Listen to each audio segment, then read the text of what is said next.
तो अभी हमने आईएफओ प्रोग्रामिंग कर लिया है। बेसिक्स ऑफ माइक्रो कंट्रोल के बारे में हमें कुछ मालूमात हैं। हमने हार्डवेयर कनेक्शंस देख लिए हैं और आपने कुछ थोड़ी बहुत लैब में भी असेंबली लैंग्वेज देख चुके हैं। अभी हमने इसका एक मेजर पोर्शन है इस माइक्रो कंट्रोल की। कुछ कुछ हमने बताया कि ये आपका थर्ड वीक ख़त्म होने वाला है। सही है। हमारे पास फोर्थ और शायद मे बी 50 का कुछ हिस्सा हो जिसमें हम 8051 को कवर करेंगे। उसके बाद हम 8051 को खैराबाद कह के पिक माइक्रो कंट्रोलर की तरफ चले जाएंगे। तो इसलिए हमने इस माइक्रो कंट्रोलर के वो सारे मेजर फीचर्स कवर करने हैं जो कि वाइटल मैं समझता हूँ। इसके बारे में आपके पास नो हाउ होनी चाहिए। बाकी बहुत सारी चीज़ें इसमें बीच में से रह जाएंगी जो हम सारे के सारे कवर नहीं करेंगे। और जब आपको ज़रूरत पड़ेगी I leave it up to you. I hope कि अगर आपके पास इतना इल्म आ जाएगा, इतना कॉन्फिडेंस आ जाएगा कि आपको जब जरूरत पड़े तो आप उसमें से वो चीज़ें निकाल के खुद उसको देखें। सो दिस चैप्टर, आज हम इस चैप्टर को स्टार्ट करेंगे। This is chapter in timer programming, right. तो अभी हमने लास्ट टाइम आपने देखा होगा हमने डिलेज जो बनाए थे लूप के साथ, आज हम वही डिलेज बनाने की कोशिश करेंगे टाइमर के साथ, यूजिंग टाइमर। तो अब हम go to that page. Timer क्या होता है? आपके हार्डवेयर के अंदर फिजिकल टाइमर्स मौजूद हैं। टाइमर जैसे आपके पास जैसे स्टॉप वॉच होती है, ठीक है। स्टॉप वॉच स्टार्ट करते हैं, स्टॉप करते हैं, तो टाइमर भी कुछ इसी किस्म की चीज़ है। तो टाइमर, इसके अंदर दो टाइमर मौजूद हैं।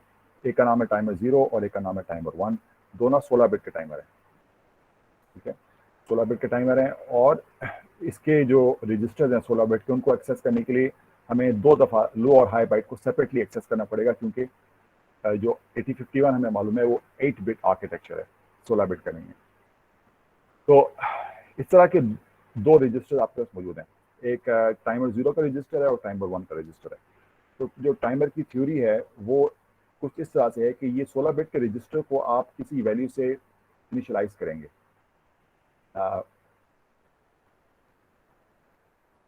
ये 16 बिट की वैल्यू है, आप इसको किसी वैल्यू पर इनिशियलाइज करेंगे। हमें मालूम है कि 16 बिट के टाइमर, अगर 16 बिट का जो भी अगर कोई हमारे पास रजिस्टर मौजूद है उसकी मिनिमम वैल्यू अगर मैं हेक्सा में लिखूँ तो वो 0000 हेक्सा होगी, ठीक है। 4 जीरोस, ठीक है, 00 हेक्सा, ठीक है। नहीं, 16 बिट का मेरे पास नंबर होगा। और जिसमें मेरे पास जो लार्जेस्ट वैल्यू है वो होगी मेरे पास FFF, ठीक है। जब सारे एफ हो जाएंगे तो इसकी मैक्सिमम वैल्यू आ जाएगी। तो ये भी मेरे पास जो 16 बिट का यहाँ पर आपको रजिस्टर नज़र आ रहा है, ये टाइमर 0 का रजिस्टर है। इसको अगर मैं जिस नंबर से भी इनिशियलाइज कर दूँ तो हर टाइमर क्लिक के ऊपर, टाइमर क्लिक क्या होती है या टाइमर काउंट क्या होता है वो हम देखेंगे बाद में।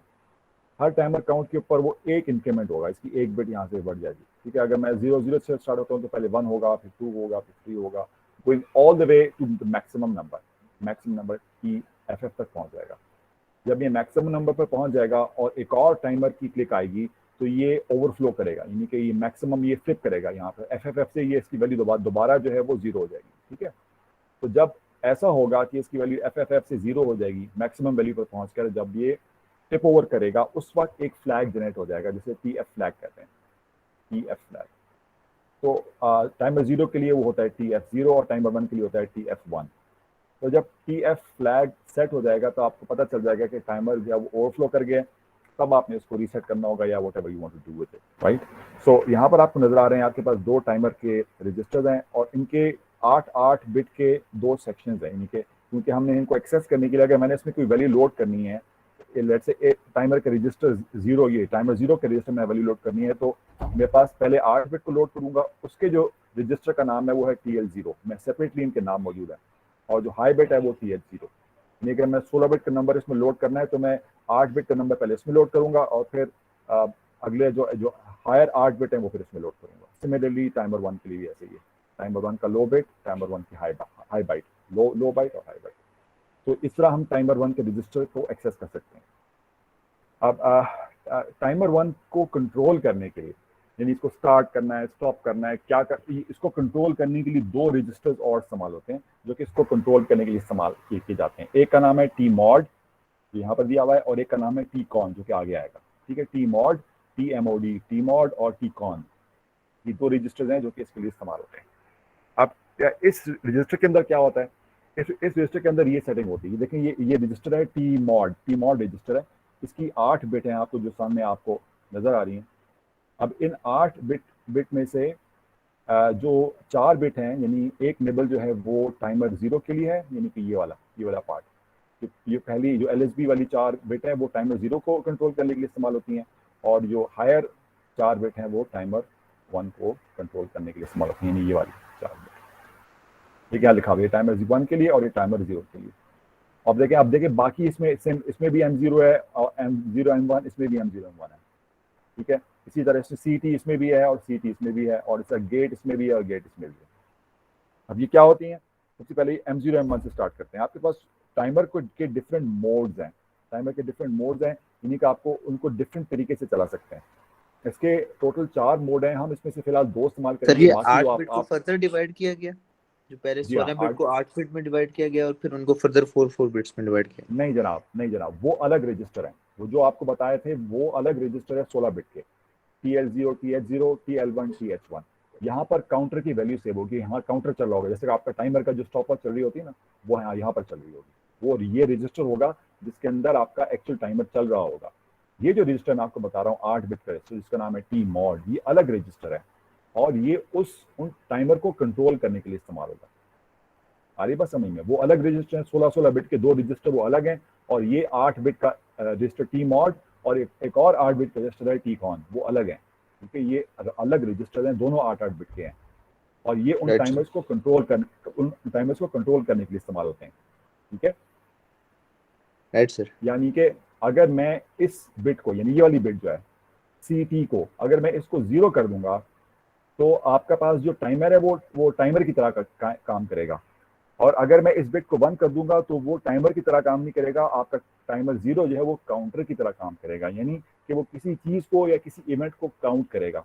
मिसाल के तौर पर बाहर से आप बटन दबा रहे हैं, कोई इसको काउंट करेगा, या कोई भी इवेंट है, कोई भी सिग्नल आ रहा है, उसे आपने काउंट करना है, आपने गिनती करनी है उसकी कि वो कितने दफा आ चुका है। तो आप टाइमर को एज अ टाइमर भी इस्तेमाल कर सकते हैं और एज अ काउंटर भी इस्तेमाल कर सकते हैं। इसी तरह ये टाइमर 0 और टाइमर 1 दोनों का आप दोनों में से किसी को भी एज अ टाइमर इस्तेमाल कर सकते हैं या एज अ काउंटर इस्तेमाल कर सकते हैं। अभी हम इसको करंट जो एग्जांपल में आज के दिन में हम इसको एज अ टाइमर इस्तेमाल करेंगे।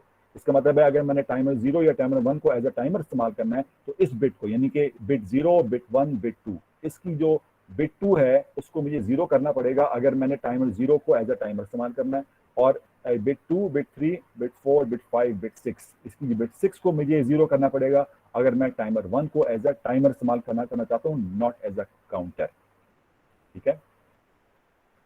और इसी तरह ये जो मोड बिट्स हैं ये M1 M0 इसकी और M1 M0 इसकी, ये इस्तेमाल होते हैं टाइमर का मोड सेट करने के लिए कि टाइमर को किस मोड में चलाया जाएगा।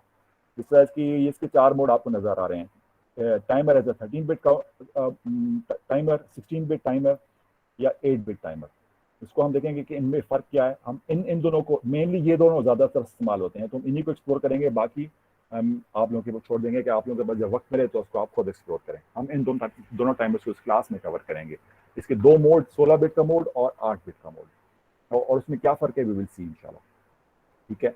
जो गेट है, गेट पिन को अगर आपने हाई कर दिया है तो इसका मतलब है कि आप टाइमर को स्टार्ट या स्टॉप करने के लिए एक्सटर्नल पिन इस्तेमाल करेंगे। एक्सटर्नली यानी कि पिन के जैसे टाइमर में बाहर बटन होते हैं ना, स्टॉप वॉच होती है जिसके साथ बाहर बटन होता है, तो आप बाहर से ही चिप के बाहर कोई एक्सटर्नल इवेंट होगा जिसके जरिए से आप टाइमर को स्टार्ट करेंगे या टाइमर को स्टॉप करेंगे।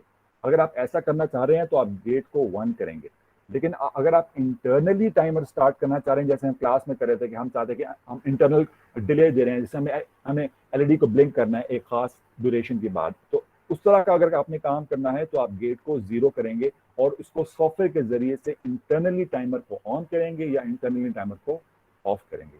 तो अभी करंट जो एग्जाम्पल करेंगे उसमें हम गेट को 0 रखेंगे ताकि हम सॉफ्टवेयर के जरिए से टाइमर को कंट्रोल कर सकें। तो ये देखें, ये आपके पास वही रजिस्टर टी मॉड, ये रजिस्टर टी मॉड, इसकी वैल्यू अगर मैं 0001 सेट करता हूं तो इसका मतलब है कि इसकी LSB की ये एक बिट 1 है, बाकी सारी 0 है।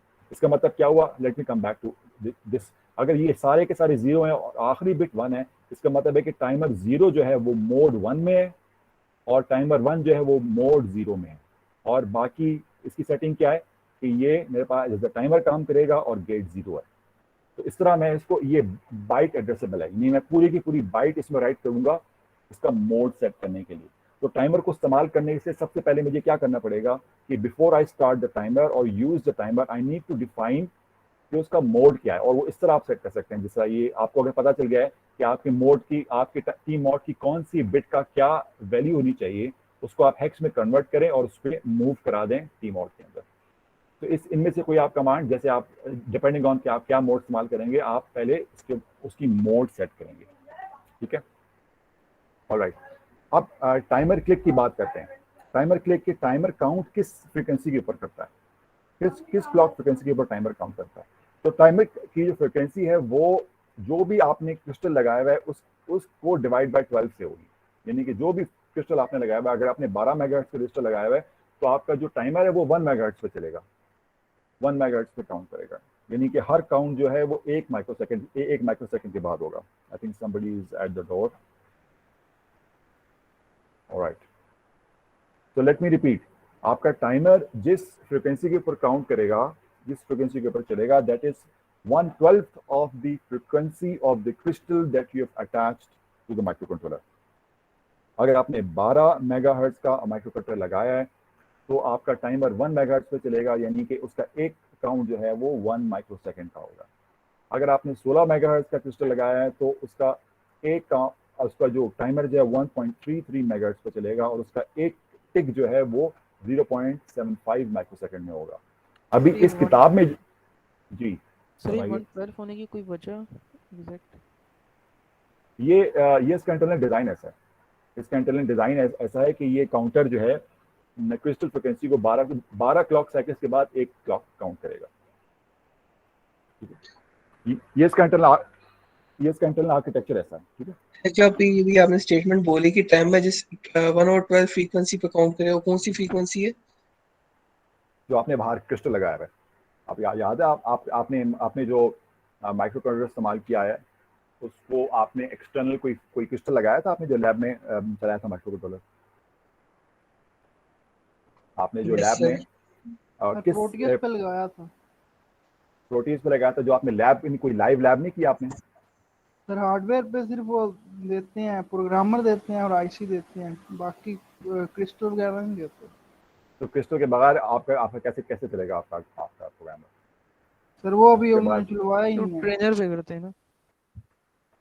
अच्छा, बहरहाल मुझे नहीं पता उसके आपकी लैब में आप कहाँ तक पहुँचे, लेकिन आपको अगर एक्चुअल वो चलाना है माइक्रो कंट्रोलर तो आपको उसको कोई क्लॉक फ्रिक्वेंसी देनी पड़ेगी, और वो क्लॉक जो क्रिस्टल है वो बाहर एक्सटर्नली, जिस तरह हमने प्रोटीस में जब आपको दिखाया था, आपको फिजिकली भी अगर आप चलाएंगे तो आपको ऐसा करना पड़ेगा कि उसकी जो 18 और 19 नंबर पिन है उसके ऊपर आपको क्रिस्टल अटैच करना पड़ेगा, ठीक है। तो ये क्रिस्टल किस फ्रिक्वेंसी पर का है इसकी बात कर रहा हूँ मैं, कि इस फ्रिक्वेंसी के क्रिस्टल को आपका टाइमर 12 पे डिवाइड कर देगा। अगर ये क्रिस्टल मैंने फिलहाल इसमें लगाया हुआ है 12 मेगाहर्ट्ज का, 12 मेगाहर्ट्ज का क्रिस्टल है, तो इसका मतलब है कि आपका जो टाइमर है वो हर 1 माइक्रोसेकंड के बाद एक काउंट करेगा, ये मतलब हुआ, ठीक है। आपकी किताब में जो उन्होंने क्रिस्टल इस्तेमाल किया हुआ है इस चैप्टर में, वो 11.0592 मेगाहर्ट्ज का क्रिस्टल इस्तेमाल किया हुआ है। ये उसकी क्रिस्टल वो ही है जो लाइटर में होते हैं पीजो इलेक्ट्रिक इफेक्ट के लिए। नहीं, क्रिस्टल आपने कभी देखा नहीं है क्रिस्टल? यार मेरे पास अगर मालूम होता तो मैं आपको निकाल के दिखा देता। फिर देखा हो जिस तरह क्वार्ट्ज होता है इससे। हाँ, छोटा सा क्रिस्टल होता है। मैं अगर मुझे मिल गया, मेरे पास लैब है पूरी यहाँ पर आजकल, उसमें उस कमरे में सारा जंग भरा हुआ है, तो इंशाल्लाह अगर सेटअप हो जाएगी फिर आपको दिखा दूंगा यहाँ पर। तो बहरहाल क्रिस्टल छोटा सा एक सिल्वर सा एक छोटा सा पीस होता है, उसको उसके नीचे 2 टांगे निकली हुई होती हैं, ठीक है। If you want I can, हम इसको नेट पे भी उसको देख सकते हैं, ठीक है। तो आपको लैब में जाएंगे तो आपको मालूम हो जाएगा कि क्रिस्टल क्या होता है। एंड में टाइम बचा तो आपको इंशाल्लाह दिखा दूंगा क्रिस्टल वाले टाइम। तो क्रिस्टल एक डिवाइस होती है, छोटी सी डिवाइस होती है, उसकी दो टांगे होती हैं, ठीक है। जैसे कैपेसिटर की 2 टांग, कैपेसिटर की तरह का होता है ऑलमोस्ट, देखने में कैपेसिटर की तरह का। तो कैपेसिटर की तरह की एक डिवाइस होती है, उसको आप अपने बोर्ड पे इंसर्ट करेंगे पिन 19 और 18 के ऊपर, और उसको कनेक्ट कर देंगे और दूसरी 2 टांगों को कैपेसिटर से लगा के ग्राउंड कर देंगे, ठीक है। तो ये आपका क्रिस्टल होगा, वो जिस फ्रिक्वेंसी पर आपका माइक्रो कंट्रोलर उसी फ्रिक्वेंसी पर चलेगा, ठीक है। जैसे हमें याद है, हमने बताया था कि माइक्रो कंट्रोलर के जो मशीन साइकिल और क्लॉक साइकिल में क्या फ़र्क होता है, तो वो क्लॉक भी इसी के ऊपर डिपेंड होती है। यानी कि मशीन साइकिल जो 8051 का है वो भी 1/12 है, 1/12 है 89351 का 1/12 है।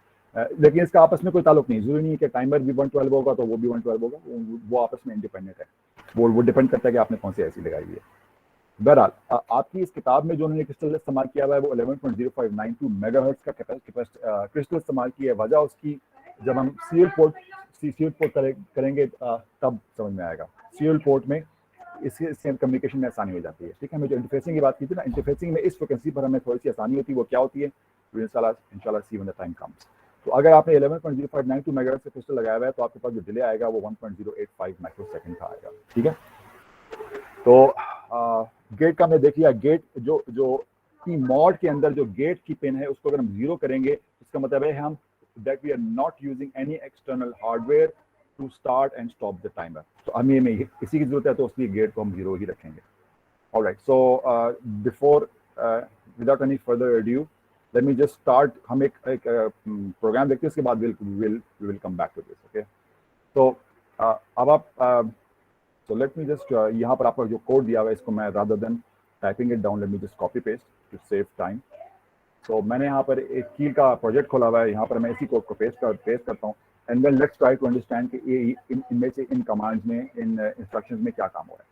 तो ओरिजिनेट जीरो एग्जिट करने के बाद यानी कि जीरो पे कोड रखा जाएगा। सबसे पहले आप इसका मोड सेट कर रहे हैं। ठीक है, जब आप टी मॉड रजिस्टर के अंदर 01 मूव करेंगे तो इसका मतलब क्या होगा, let's look at the T mod register. जब मैं टी मॉड के अंदर 01 मूव करूंगा तो मेरा टी मॉड रजिस्टर ये किधर गया, this is my T mod register. 01 का मतलब कि ये सारी की सारी जो बिट्स हैं ये सब जीरो हैं सिवाय आखिरी बिट के, सब जीरो हैं सिवाय आखिरी बिट के। यानी M01 है, बाकी ये तमाम जीरो हैं। ये जीरो है, इसका मतलब क्या कि जो आपका टाइमर जीरो है वो कौन से मोड में काम करेगा, ये जीरो और ये 1। टाइमर जीरो कौन से मोड में काम करेगा, देखें 01, तो यानी कि मोड 1 में काम करेगा। That means your timer will act as a 16-bit mode में काम करेगा और इसकी TL और TH है वो कैस्केड किए जाएंगे, यानी कि उनको मिलाकर टोटल काउंटर का नंबर बनाया जाएगा। ये काउंटर जिस वैल्यू से स्टार्ट करेगा वो TH और TL को दोनों को हम मिलाकर 16 बिट का बनाकर उसको काउंट अप करेगा। अब उस इन 16 बिट के रजिस्टर में वैल्यू क्या मूव करनी है वो अगली दो लाइन में आपको नजर आ रही है। अगली दो लाइन जिसको मैंने टैब दिया है इसमें देखिए आपने TL0 के अंदर मूव कर दिया है F2 और TH0 के अंदर मूव कर दी है FF। यानी कि आपके पास जो टोटल 16 बिट का नंबर है वो क्या बन जाएगा, आपके पास बन जाएगा FF और F2 और सॉरी F2 एग्जैक्ट। ये आपके पास टोटल सॉरी FF और F2 ये आपके पास 1 2 3 4 ठीक है 1 2 3 4 FF और F2 ये आपके पास नंबर बन जाएगा जो कि 16 बिट का नंबर होगा। जब आप टाइमर को स्टार्ट करेंगे तो वो यहाँ से काउंट करना शुरू करेगा इस नंबर से। अगर मैंने देखा, दोबारा सुने, TH0 में जब मैंने ये नंबर मैंने डाल दिया है, अब जब मैं टाइमर को स्टार्ट करूंगा तो वो इस नंबर से काउंट अप करना शुरू करेगा। वो कैसे काउंट अप करेगा, वो ये देखिए यहाँ पर मैं यहाँ पर डायग्राम बना हुआ है, that will help me explain. ये देखें आपके पास इस नंबर से वो स्टार्ट करेगा। ठीक है, F2 जो हमने भी लोड कर दिया वहां से स्टार्ट करेगा। और अगर मैं लेट्स से मैंने 12 मेगाहर्ट्ज का क्रिस्टल लगाया हुआ है तो हर 1 माइक्रो सेकंड के बाद उसकी वैल्यू इंक्रीमेंट हो जाएगी। यानी कि FF2 के बाद FFF3 हो जाएगा, फिर 4 हो जाएगा, फिर 5 हो जाएगा और going all the way up to FFF। ये इसकी मैक्सिमम वैल्यू है क्योंकि 16 बिट का नंबर है, इससे ऊपर ये जा नहीं सकता। जब इससे ऊपर जा नहीं सकता तो जब एक और माइक्रो सेकंड गुजर जाएगा तब ये ओवरफ्लो करेगा, यानी FFF से जीरो हो जाएगा। और जब भी ओवरफ्लो करेगा तो उस ओवरफ्लो करने के ऊपर ये एक फ्लैग है जो कि 1 बिट की वैल्यू है। This TF flag is a 1 bit value. और ये कहाँ पड़ी हुई है, ये टीकॉन में पड़ी हुई है, उसको बाद में देखेंगे, एक और रजिस्टर में पड़ी हुई है। लेकिन मैं उसको बिट एडजस्ट कर सकता हूँ इसको नाम देकर, यानी TF एक फ्लैग है जो कि सेट हो जाएगा, हाई हो जाएगा। तो I am going to wait for this flag to set और उससे मुझे इंडिकेशन मिलेगी कि ये टाइमर ओवरफ्लो कर गया है। तो इस फ्लैग को अगर मैं कैसे देखूंगा, विल सी नेक्स्ट। तो ये यहाँ पर मैं क्या कर रहा हूँ, यहाँ पर मैं सिर्फ एक पिन को टॉगल कर रहा हूँ अपना टाइमर को चेक करने के लिए। यहाँ पर मैंने जो डिजाइन बनाया हुआ है, यहाँ मैंने जो LED लगी हुई है इन्होंने पोर्ट 1.5 को इस्तेमाल किया है। मैंने जो LED लगी हुई है वो लगी हुई है 1.0 1.1 पे, तो इसलिए मैं इसको यहाँ पर चेंज करूँ। मैं इसको 1.5 की जगह मैं इसको 1.0 कर देता हूँ। ठीक है, ये तो इसको मैंने 1.0 कर दिया, यानी कि मैं इसको चेक जो है 1.0 पे करूंगा। अब यहाँ पर मैं फंक्शन कॉल कर रहा हूँ एक और डिले, ये कैसे इसको हम बाद में देखते हैं। और फिर एस जंप हियर, जैसे हमने पहले किया था कि यहाँ पर डिले कॉल होगा और एस जंप हियर और फिर ये काम रिपीट होना शुरू हो जाएगा। हेयर कहाँ पर है, हेयर यहाँ पर है, इसको मैं जरा यहाँ पर हाईलाइट कर देता हूँ, हेयर इज ओवर हियर। ठीक है, अब ये डिले के अंदर ये क्या होगा, कॉम्प्लीमेंट सर आपने पोर्ट 1 को किया, पोर्ट 1.0? पोर्ट 1.0 को किया है, इसकी एक पिन को पोर्ट 1.0 पे, जैसे मैंने यहाँ पे, क्योंकि मैंने एलईडी 1.0 पे लगेगी ना, 1.0 1.1 पे, तो इसलिए मैंने उसी को कॉम्प्लीमेंट किया। ठीक है, गौर है? रीजन क्या है इसको इसकी? क्योंकि मैंने यहाँ पर एलईडी लगाई हुई है, मैं इसी को ऑन ऑफ करना चाह रहा हूँ इसलिए। Okay sir. ठीक है, तो इस पिन को मैं चेक करना चाह रहा हूँ कि इस पिन को मैं टाइमर हर किसी खास टाइम के बाद मैं उसे कॉम्प्लीमेंट कर रहा हूँ। ठीक है, अब जो चीज़ देखने वाली है वो ये कि ये टाइमर कैसे काम कर रहा है। ठीक है, टाइमर में आप देखें यहाँ पर मैंने एक लेबल के लेबल नहीं है, दिस इज एक्चुअली फंक्शन, क्योंकि एक और डिले हो रहा है, तो ये फंक्शन है और फंक्शन खत्म कहाँ पर हो रहा है, ये फंक्शन हो रहा है खत्म यहाँ रिटर्न के ऊपर। ठीक है, तो ये फंक्शन है मेरा। इसमें ये अब टाइमर की काउंट सेट हो गया यहाँ पर। पहले क्या हो चुका है, टाइमर का काउंट सेट हो गया, उस टाइमर के जो काउंट है उसके अंदर वैल्यू, जो टाइमर का रजिस्टर है उसके अंदर वैल्यू आ चुकी है FF2, लेकिन अभी तक उसने काउंटिंग स्टार्ट नहीं हुई है। काउंटिंग स्टार्ट कब होगी, जब मैं इस TR0 बिट को सेट करूंगा। ये TR0 बिट कहाँ पर होती है, ये एक और 8 बिट का रजिस्टर है जिसे कहते हैं TCON, उसके अंदर होता है ये, और उसको मैं यहाँ पर सेट करूंगा। जब मैं TR0 को सेट करूंगा तो आपका टाइमर चलना स्टार्ट हो जाएगा, यानी अब हर माइक्रो सेकेंड के बाद ये आपके पास ये वैल्यू आपकी इंक्रीमेंट होगी, एक बढ़ जाएगी। और मैं इसका इंतजार कर रहा हूँ कि ये ओवरफ्लो कब करेगा, और वो ओवरफ्लो कब करेगा मैंने बताया था आपको कि वो TF0 सेट हो जाएगा। ये देखिए, जब ये इंक्रीमेंट करता रहेगा हर माइक्रो सेकंड में, जब ये FF से 00 पर जाएगा तो ये TF फ्लैग सेट हो जाएगा। ठीक है, तो मैं यहाँ पर देखें, मैं TF फ्लैग के सेट होने का इंतजार कर रहा हूँ। JNB से क्या बनता है, जंप इफ नो बिट। जब तक TF0 की नो बिट है, यानी कि जब बिट नहीं मौजूद है, ये 0 है, जब तक 0 है जंप करते रहो, कहाँ पर, अगेन के ऊपर। यानी मैं यहाँ पर बैठ के इसको इस फ्लैग को मॉनिटर कर रहा हूँ, इस फ्लैग को मैं पोलिंग कर रहा हूँ, मुसलसल इसको ऑब्जर्व करो कि TF0 कब सेट होगा। जब सेट होगा इसका मतलब क्या है कि टाइमर ओवरफ्लो कर गया है, और जब ये टाइमर ओवरफ्लो कर गया, यानी कि रोल ओवर कर गया, यानी कि FFF से 00 चला गया, तब मैं क्या कर रहा हूँ, क्लियर TR0। पहले मैंने सेट TR0 किया था, अब मैं क्लियर TR0 कर रहा हूँ। इससे क्या होगा, इससे मेरा टाइमर 0 स्टॉप हो जाएगा। और उसके बाद ये फ्लैग जो सेट हो गया था यहाँ पर, देखिए ये ऑटोमेटिकली सेट हुआ था रोल ओवर के ऊपर। ठीक है, जब FF से 00 हो गया था, तो मुझे इसको मैन्युअली क्लियर करना पड़ेगा, TF0 को क्लियर, और उसके बाद रिटर्न। और जब रिटर्न होगा तब मैं यहाँ पर आऊँगा और यहाँ पर S जंप हियर, उसके बाद दोबारा इसके अंदर टाइमर के अंदर ये वैल्यू मुझे लोड करनी पड़ेगी। यानी कि मैं चाह रहा हूँ कि वो हर एक खास टाइम के बाद ये कॉम्प्लीमेंट हो जाए। ठीक है, तो ये this should complement after a certain amount of time. अब ये कितना टाइम है, इंशाल्लाह नेक्स्ट हम ये देखेंगे कि वो टाइम कितना है, लेकिन before we calculate that time, let me run this code and show you कि ये कैसे काम करता है। तो ये हमारे पास प्रोजेक्ट है T6 में पड़ा हुआ है, तो पहले मैं आपको चेक करूँ कि T6 में, अब आपने कभी कभार ये आपका जो की है ना, कभी कभार ये मस्ती करता है कि हेक्स फाइल जनरेट नहीं करता। तो इसलिए टू बी श्योर मैं क्या कर रहा हूँ कि मैं यहाँ से जो पुरानी हेक्स फाइल है, या उसका टाइम देख लें कि वो कब जनरेट हुई है ये। ठीक है, या तो इसको आप डिलीट कर दें हेक्स फाइल को, और दोबारा उसको क्रिएट करें। अब याद रखिएगा कि वो हेक्स फाइल क्रिएट नहीं करेगा अगर आपने इसकी टारगेट की सेटिंग्स में आउटपुट के ऊपर हेक्स फाइल को, या आपने चेक बॉक्स को सिलेक्ट नहीं किया हुआ। जब तक ये सिलेक्ट नहीं होगा हेक्स फाइल जनरेट नहीं होगी। तो मैं इसको बिल्ड करता हूँ। जब बिल्ड हो गया, 0 एरर 0 वार्निंग, अब मैं आउटपुट फाइल में देखता हूँ तो ये हेक्स फाइल जनरेट होगी, और अभी 11:11 पर जनरेट हुई है। That means this is the latest hex file. ठीक है, अब मैं इसको इसके अंदर राइट कैसे करूँगा, इसको डबल क्लिक किया, वही फाइल है वैसे, जस्ट टू बी श्योर आपको मैं बता दूं, यहाँ पर इस फोल्डर पे क्लिक करेंगे, जहाँ पर आपने हेक्स फाइल सेव की हुई है उस पर जाके क्लिक करेंगे, ओपन कर देंगे, तो ये आपके पास इस माइक्रो कंट्रोल के अंदर ये राइट हो जाएगी। ठीक है, अब मैं इसको जब चलाऊंगा तो ये वाली एलईडी जो है D1, उसको एक खास फ्रिक्वेंसी पे ब्लिंक करना चाहिए। तो लेट्स सी।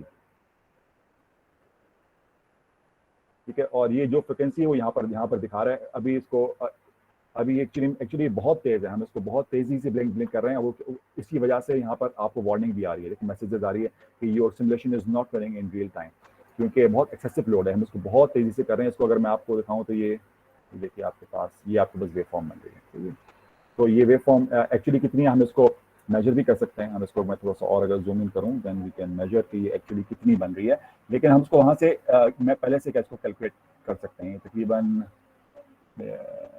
28-29 माइक्रोसेकंड ऐसी कुछ बन रही है, लेकिन एग्जैक्ट नहीं होगी क्योंकि ये आपका प्रोसेसर ओवरफ्लो हुआ है, क्योंकि हमको देखिए प्रोसेसर को हम एक्सेस लोड में डाला हुआ है हमने, ठीक है। यहाँ पर उसको समझ कह रहे हैं कि मैं रियल टाइम उसको नहीं चला सकता, तो उसने बता दिया क्योंकि आप उसको बहुत तेज फ्रिक्वेंसी हमने इसको दी है, right. So let's stop this and let's just figure out कि ये टाइम हम एक्चुअली इसमें कैलकुलेट कैसे करते हैं कि कितना टाइम कंज्यूम हो रहा है, ठीक है।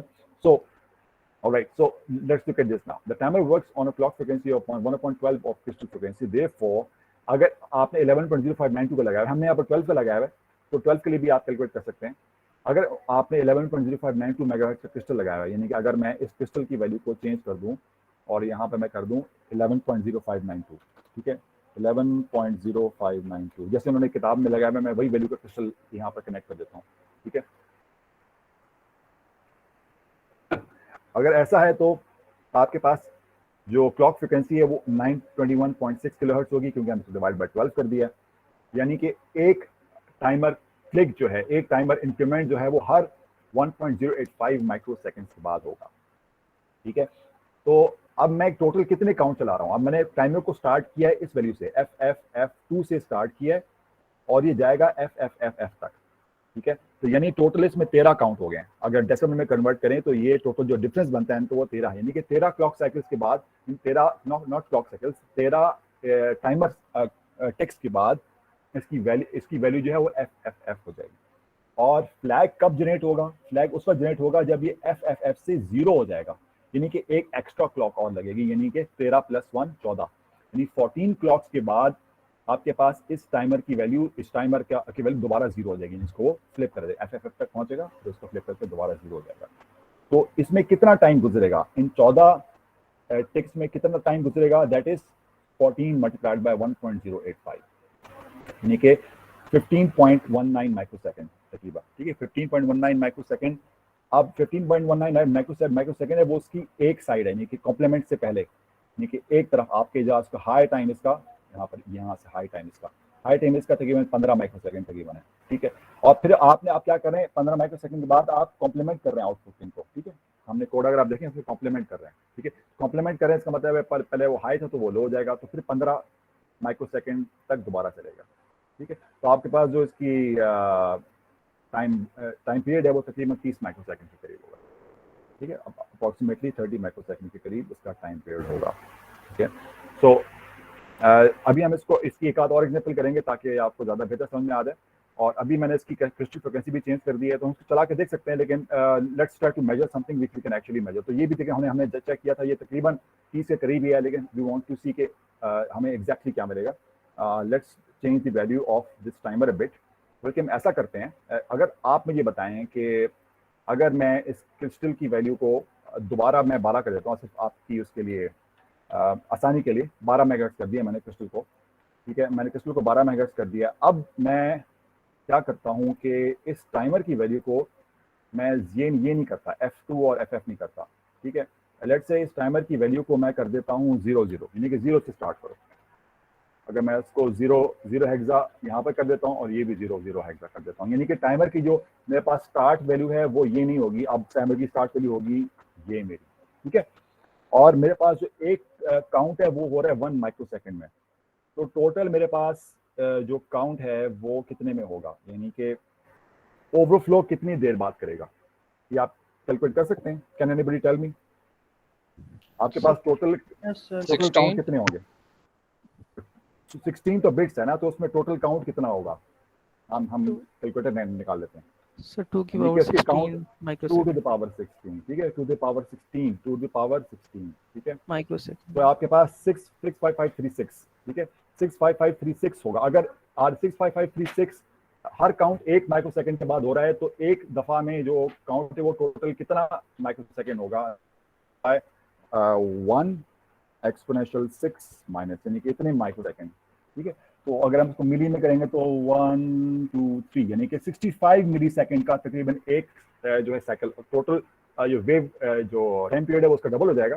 लेकिन जो एक आपके पास हाई टाइम है या लो टाइम है वो तकरीबन 65 मिली सेकेंड के बराबर होना चाहिए, ठीक है, तो इसको हम जरा मैं करता हूँ, इसको दोबारा इसको चला कर देखते हैं। ये मैं हेक्स फाइल को डिलीट करता हूँ ताकि मुझे पता चल जाए कि उसने दोबारा जनरेट किए कि नहीं किए। यहाँ पर मैं आता ये वाला हूँ, पॉइंट काइंडली फिर से रिपीट करना, ये नहीं समझ आया। आप स्टार्ट करें 00 से, ठीक है। आपके पास जो रजिस्टर है वो 16 बिट का है, 16 बिट का है, तो उसमें टोटल 16 बिट में आपके एफ तक पहुंचने में कितना टाइम, कितनी काउंट करना पड़ेगा उसको एफ तक पहुंचने के लिए, 000 से एफ तक पहुंचना है, ठीक है। तो टोटल कितना है, 16 बिट में मैक्सिमम नंबर कितने इसमें बिट्स आ सकते हैं, कितने काउंट आ सकते हैं इसमें, दैट इज 2 पावर 16। तो हमें 2 पावर 16 क्या है, 2 to the power 16 maximum number इसमें क्या आपके पास आएगा is to 65565। तो टोटल 65,536 काउंट्स इसमें हो सकते हैं, ठीक है। 35 के ऊपर एफएफ हो जाएगा, फिर 36 के ऊपर ही दोबारा 0 हो जाएगा। तो इतने काउंट्स हमें मिलेंगे इस टाइमर में। और एक टाइमर काउंट आपका कितनी देर में हो रहा है वो डिपेंड करता है क्रिस्टल फ्रिक्वेंसी के ऊपर। क्रिस्टल फ्रिक्वेंसी के ऊपर क्या कैसे डिपेंड करता है कि वो 12 से डिवाइड करता है, यानी कि आपके पास कैसे चलता है, क्रिस्टल फ्रिक्वेंसी होती है वो 12 से डिवाइड होती है, हर 12 क्लॉक साइकिल्स के बाद एक आपका टाइमर इंक्रीमेंट होता है, और जब वो एफ तक पहुंचता है तो आपके पास फ्लैग सेट हो जाता है, ठीक है। तो अगर मैंने इस वैल्यू को 0 कर दिया है तो ये नहीं कि 0 से लेकर एफ तक काउंट करेगा, और हर काउंट कितनी देर में होगा, हर काउंट होगा 1 माइक्रोसेकंड के बाद। तो मेरे पास कितने टोटल माइक्रोसेकंड आ जाएंगे, that is 65536 multiplied by 1 microsecond. इसको मैंने मल्टीप्लाई कर लिया है 1 माइक्रोसेकंड के साथ, यानी 1 एक्सपोनेंशियल 6 माइनस से मैंने इसको मल्टीप्लाई कर लिया। तो मेरे पास इतने माइक्रोसेकंड के बाद आपके पास वो कॉम्प्लीमेंट करेगा उस पिन को। इसको ये अगर आप देखिए सेकंड में है, आप सेकंड में जवाब आ गया ना, तो इसको मिली सेकंड में कितना हो जाएगा, इसको आप 1000 से मल्टीप्लाई करें विच इज 65 मिली सेकंड। आई बात समझ में कि नहीं आई? सर अभी आपने मैं बताया था जो टीएल है उधर से स्टार्ट होगा, जो टीएच है ना उधर एंड होगा। तो सर आपने जब नहीं टीएच नहीं को नहीं नहीं, टीएच पे एंड नहीं होगा, टीएच को मिलाकर टोटल नंबर बनेगा, दोनों को मिलाकर स्टार्टिंग नंबर बनेगा। ये तो आपको बता रहे थे, पहले जो स्टार्टिंग नंबर था वो था F2 था स्टार्टिंग नंबर आपके पास, पहले था आपके पास स्टार्टिंग नंबर FF2, ठीक है। अब आपके पास स्टार्टिंग नंबर है 0। ये दोनों का, ये आपका हाई बाइट है, ये लो बाइट है।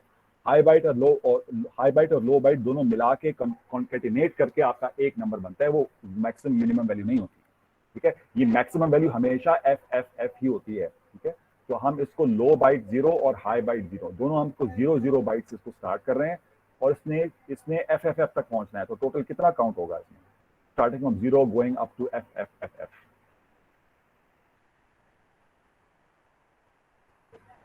जी बताइए जनाब। इसे समझ आ गया। आ गया समझ में? अच्छा, अब हम टीएल और इसको, टीएच इनिशियल काउंट को बताते हैं कि आपने शुरू कैसे करना है। जी हाँ बिल्कुल, मिल गए कॉन्कैटिनेट हो गए। जी हाँ बिल्कुल, कॉन्करेंट होगा और पता चल जाएगा आपका स्टार्टिंग काउंट कहाँ से है।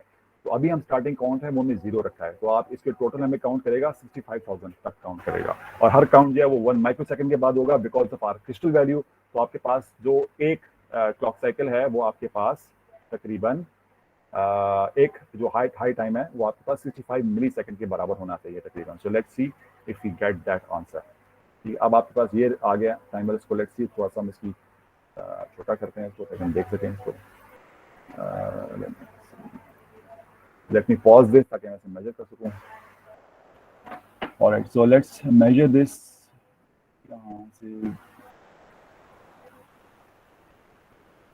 यहाँ से मेजर करें तो देखिए तकरीबन आ रहा है आपको नजर, तकरीबन 65-66 माइक्रोसेकंड तक बन रहा है, यू कैन सी। तो ये आप अपने पास प्रोटीज में चला के खुद देखें, you should get the same answer. ठीक है, तो ये इसका एक हाई टाइम हो गया, इसके बाद ये कॉम्प्लीमेंट हो जाएगी और लो टाइम भी इतना ही होगा। तो आपके पास इस तरह से वेव फॉर्म बनती है। ऑलराइट, समझ में आई ये बात? Yes sir. Alright, so let's do a few more examples ताकि हम इसकी भी मैं सारी एग्जांपल सॉल्व नहीं कर सकूंगा, जितनी हो गई फिर बाकी आपने खुद सॉल्व करनी पड़ेंगी। एक चीज, छोटी सी चीज मैं आपको बता दूं बिफोर वी मूव ऑन, वो ये कि जो इसमें एक्चुअल डिले है वो थोड़ा सा इससे ज्यादा होगा। क्यों? क्योंकि टाइमर तो आपने स्टार्ट कर दिया है, ठीक है, लेकिन जो ये जो बीच में इंस्ट्रक्शंस है ना, हर इंस्ट्रक्शन का अपना डिले भी होता है। याद है हमने लास्ट क्लास में इंस्ट्रक्शन डिले से हमने ब्लिंकिंग पैदा की थी, ठीक है। ब्लिंक जो टाइम डिले हमने किया था वो इंस्ट्रक्शन डिले की वजह से किया था। तो इंस्ट्रक्शंस भी तो एग्जीक्यूट हो रही हैं तो उसका भी डिले शामिल है। तो एक्चुअल डिले जो है उसमें आप इंस्ट्रक्शंस का डिले शामिल करेंगे तब आपके पास एक्चुअल प्रिसाइज डिले आएगा। लेकिन वो इतना ज़्यादा इंशाल्लाह हमें फ़र्क नहीं पड़ेगा, तो इसलिए फिलहाल इसको इग्नोर करेंगे। लेकिन this is something that you should have in mind के एक्चुअल डिले में जो इंस्ट्रक्शन का जो डिले है वो भी शामिल होगा। तो लेकिन हम फिलहाल इसको इग्नोर कर रहे हैं क्योंकि इंशाल्लाह it will not be that significant. Alright, so okay, इसमें क्या हो रहा है कि अच्छा ये देखें, let's look at this example. ये इन्होंने वही जो हमने किया 0 से हमें मैक्सिमम इन्होंने फ्रिक्वेंसी मालूम की है, ठीक है। अब आपको इससे फ्रिक्वेंसी भी अब आपको देखिए, ये जो आपके पास सिग्नल यहाँ पर आ रहा है आपके पास, अब इसकी जो फ्रिक्वेंसी है ये आपके पास कैलकुलेट आनी चाहिए। आपसे मैं पूछूंगा कि ये कितनी फ्रिक्वेंसी का सिग्नल जनरेट हो रहा है, तो आप कैसे करेंगे? इसका टाइम पीरियड मालूम करेंगे और उसको इन्वर्ट कर देंगे। तो इतनी मैथ आपको आनी चाहिए कि मैं आपको अगर आपको टाइमर की आपको कोड आपको कोई दिया जाए तो आप उससे ये मालूम कर सकें कि ये जो इसमें जो वेव फॉर्म बनेगी उसकी फ्रिक्वेंसी क्या होगी, ठीक है। जिसको वेव फ्रिक्वेंसी क्या है, तो you should be able to figure this out. ये एग्जांपल में दी हुई है, अगर आपको नहीं आती तो ये एग्जांपल्स को देखें, इसमें उन्होंने तरीका भी बताया हुआ कि कैसे करते हैं कैलकुलेट, ठीक है। So I am not going to go through that. Alright, so इस कोड में क्या कुछ फर्क? ऑलराइट, एक और जो जरूरी चीज़ है वो हम करते हैं। ये भी वैसी एग्जांपल है, इसमें कोई फर्क नहीं है। जो काम की चीज़ है वो ये कि आपने अगर एक खास टाइम की पल्स जनरेट करनी है या एक खास क्लॉक जनरेट करनी है, these are very important examples. मैं इनमें से एक कराऊंगा, बाकी दूसरी आप खुद करेंगे। अगर आपको कोई कहे कि आपने 5 मिलीसेकंड की पल्स जनरेट करनी है, या आपको कोई कहे कि तुम 2 किलोहर्ट्ज की फ्रिक्वेंसी जनरेट करो, ठीक है, एक ऐसी वेव फॉर्म जनरेट करो जो कि 2 किलोहर्ट्ज की, वो आप कैसे करेंगे, ठीक है। तो this is the important question that I want you. ये दोनों में से मैं अभी टाइम इतना ही बचा है कि इनमें से एक करूंगा, दूसरी आपने खुद करनी पड़ेगी, ठीक है। तो इसमें आपने क्या करना है, इस एग्जांपल में आपने पल्स जनरेट करनी है, यानी कि जब आपका सिस्टम स्टार्ट हो तो आपके पास ये हाई हो जाए और ये 5 मिलीसेकंड के बाद लो हो जाए, यानी कि 5 मिलीसेकंड तक आपकी आउटपुट हाई रहे, 5 मिलीसेकंड तक, ठीक है। ये यहाँ पर आपका सवाल है, ठीक है। आपके पास आपके टाइम डिले 5 सेकंड तक आपने किसी पल्स को हाई करना है, उसके बाद लो करना है। ये पोर्ट 2.3 पे कर रहे हैं, हम इसको अपनी पोर्ट पर ही करेंगे। So let's see how we can write code for this. Let me just copy this code so that I can paste it there and save time. So I'm going to copy this, bring it to this, and all right. Okay. Right. So इसमें हमने क्या किया, सबसे पहले वो port को clear कर रहा है, उसको 0 कर रहा है। हमारे पास पोर्ट जो है वो 2.3 हम 1.0 इस्तेमाल कर रहे हैं, तो इसलिए हम वही इस्तेमाल करेंगे क्योंकि हमने एलईडी और जो स्कोप है वहीं पे लगाया हुआ है, ठीक है। स्कोप भी आप देखिए, स्कोप लगा हुआ है यहाँ पर, स्कोप की मैं इसी पिन पे लगा हुआ है। स्कोप जो है, स्कोप का जो ए पोर्ट है वो मैंने इसी पे लगाया हुआ है ताकि मैं उसको मेजर कर सकूँ, तो इसलिए 1.0 पर इसी पे लगाएंगे। अब हम दोबारा इसको टी मोड पे 1 मूव कर रहे हैं। क्यों 1 मूव कर रहे हैं? ताकि हम टाइमर 0 को 16 बिट मोड में यानी कि मोड 1 में इसको सेट कर सकें, ठीक है। उसके बाद दोबारा हम इसमें ये क्या कर रहे हैं, हम इसके अंदर एक खास नंबर मूव कर रहे हैं, ठीक है। ये this is the most important thing कि मुझे कैसे पता चलेगा कि मैं कौन सा नंबर मूव करूं उसके अंदर कि मेरे पास 5 मिलीसेकंड का डिले आए। That is the most important thing, right, कि मैं क्या नंबर इसके अंदर मूव करूंगा कि इसके अंदर 5 मिलीसेकंड डिले आए, वो आप यहाँ पर देखिए, ठीक है। इन्होंने लगाया हुआ क्रिस्टल 11.0592 का, अगर आप चाहते हैं तो हम भी वही लगा लेते हैं ताकि आपका वही आंसर आए। लेकिन हाँ, हम you should be able to do it for any crystal as well, ठीक है। हम वही क्रिस्टल लगाते हैं ताकि आपका आंसर वही है 11.0592, ठीक है। लेकिन 12 मेगाहर्ट्ज के साथ आप खुद करें और मुझे बताएं कि आपका जवाब क्या आना चाहिए, okay. So it's not that complicated. आपके पास का मतलब है हर काउंटर जो है वो टाइमर जो है वो 1.085 माइक्रोसेकंड के बाद काउंट करेगा। अब आपको टोटल इंटरवल कितना चाहिए? वो चाहिए 5 मिलीसेकंड। तो एक 5 मिलीसेकंड के अंदर कितने 1.085 के माइक्रोसेकंड मौजूद होंगे, यानी कि कितनी दफा आप काउंट करेंगे कि आपके पास 5 मिलीसेकंड आ जाए। दिस इज बेसिक मैथमेटिक्स जो कि आप लोगों ने मेरे ख्याल से क्लास 5 में की होगी कि आपने 5 मिलीसेकंड को 1 माइक्रोसेकंड में डिवाइड करना है, तो 5 मिलीसेकंड के अंदर कितने 1 माइक्रोसेकंड होंगे वो आप इसको डिवाइड कर लेंगे तो आपके पास ये काउंट आ गया। यानी कि आप टोटल 4608 क्लॉक्स काउंट करेंगे तब आपके पास आपके पास 5 मिलीसेकंड आ जाएंगे। ये करना आता है आपको? ये आपको करके बता दूं? हाँ, कर लोगे?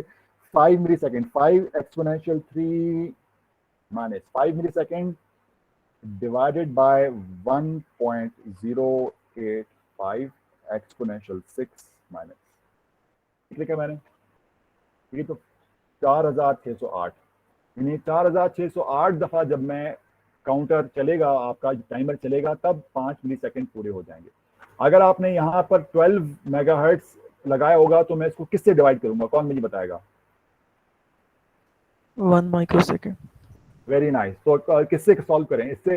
अपना 1 माइक्रोसेकंड वाला कर लें। क्रिस्टल कौन सा लगाएं बताएं? 12 मेगाहर्ट्ज का क्रिस्टल लगाएं कि 11.0? सर इससे क्लॉक 5000 हो जाएगा बस।